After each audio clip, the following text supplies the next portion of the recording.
د نن پنجشنبې ورځې لنډ او مهم خبرونه.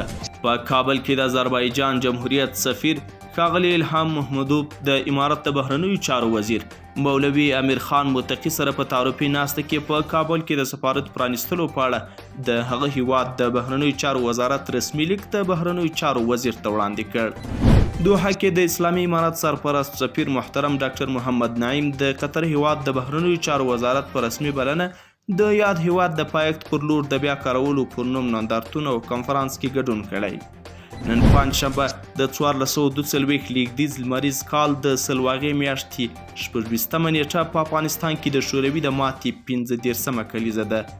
شوروي په 1458 لمریز کال کې پر افغانستان یرغل وکړ او د افغانانو لخوا تر 10 کاله جهاد وروسته بیرته له ماتې سره مخ. د کابل ښاروالۍ په خپله ایکس پاڼه لیکلي چې د 14مې ناحیې په اومګزر کې 12 امام ښارګوټي د کوڅو جوړولو چارې بشپړې شوي. د ټولګټو چارو وزارت وایي د اسلامي امارت له بیا واکمنېدو سره د یاد وزارت په مرکزي لابراتوارونو کې د ساختماني موادو ټیسټ له 4 څخه 50 ډولونو ته لوړ شوی دی. د تاجکستان د دولتي برېښنا رئیس محمود عمر اسوزاده په یوه خبري ناسته کې ویلي چې یاد هیواد افغانستان ته د تیر کال په پرتله خپله برېښنا 18 سلنه زیاتوي.